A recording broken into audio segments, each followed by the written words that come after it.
Hello people of the internet, my name is George, the artist here at Leafy Games, and Beta 26 is out now.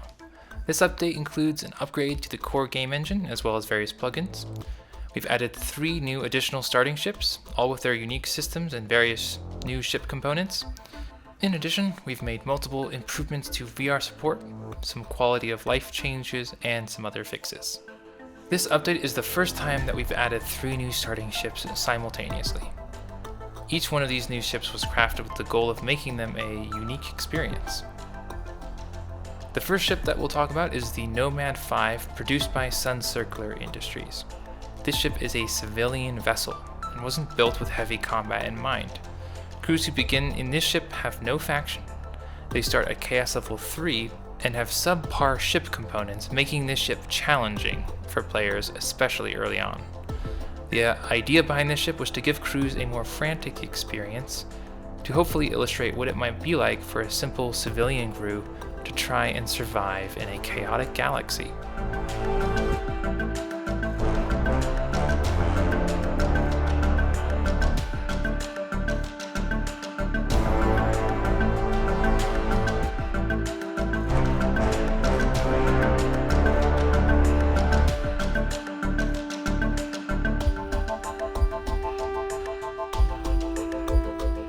The second ship we've added is a relic from the Old Wars known as the Interceptor. It has been restored and retrofitted with modern technology, allowing it to properly interact with today's systems. The Interceptor is unique because a shield generator cannot be installed. Instead, crews must utilize one of the ship's unique features, field repairs. While it's not as economic as going to a repair depot, captains on the Interceptor can use processed scrap to heal the ship's hull even during a fight. The idea behind the ship was the twist that crews must try and survive in a ship without shields. Every hit the ship takes not only chips away at the hull, but is felt throughout as the camera shakes and metal creaks. Its unique hull is very sturdy, however, and was built to take a severe beating.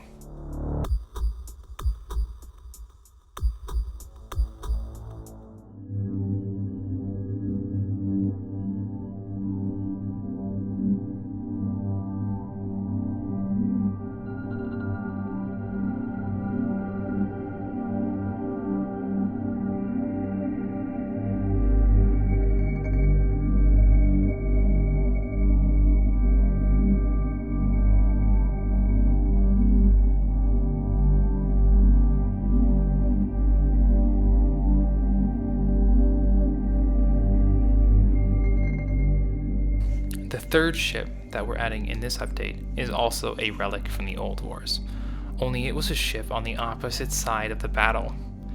The Silvassa Sword ship was faithfully restored and retrofitted to be usable today. Its design is fairly different from the other starting ships, and it comes equipped with a unique ability. Once per jump, the pilot can fire a frontal beam that deals enormous damage to unsuspecting ships. It works well when used in tandem with the ship's cloaking system, and it was feared by humans during the Old Wars. It also comes equipped with a host of new ship components and programs that are uniquely Silvassa in style. The idea behind this ship was to not only show the unique design style of the Silvassa culture at its height, but to also give an insight into their once terrifying ambush tactics. The forward-firing beam that the pilot wields also adds a unique twist on the normal piloting experience.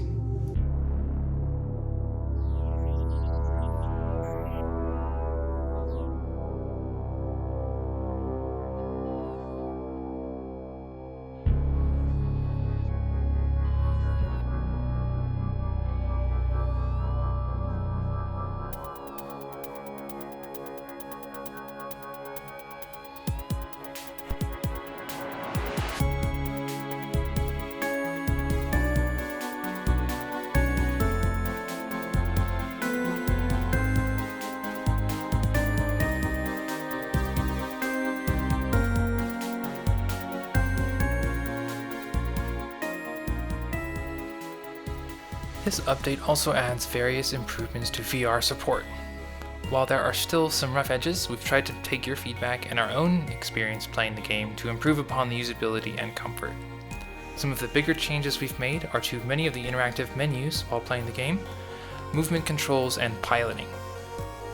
Many of the interactive menus are now attached to the motion controllers, allowing players to more easily interact with them. The main HUD is also attached to the two controllers and should hopefully make it more readable and interactable. The offsets of these menus can be adjusted in the VR offsets menu. We've also added options for snap turning and the ability to customize the degrees in which the camera snaps. We've also added a toggle function for running, which should make the experience more comfortable, especially when using the Rift. By default, VR players will be restricted to the manual flight mode and the first-person camera mode while piloting. We have found these to be the most playable and comfortable modes when playing in VR with controllers. For those that don't want these restrictions, it's possible to disable them in the VR settings menu.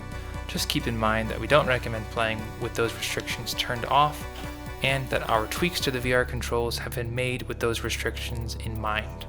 Besides all of that, we've added some additional quality of life changes to the game. A few of the big ones include the addition of access hatches to Cornelia Station, the Estate, and the Roland Starship, which should help players maneuver those larger spaces faster than before. We've made it so that the talent menu opens up to your specific class right away. The dialogue window now allows for more text to be displayed than before.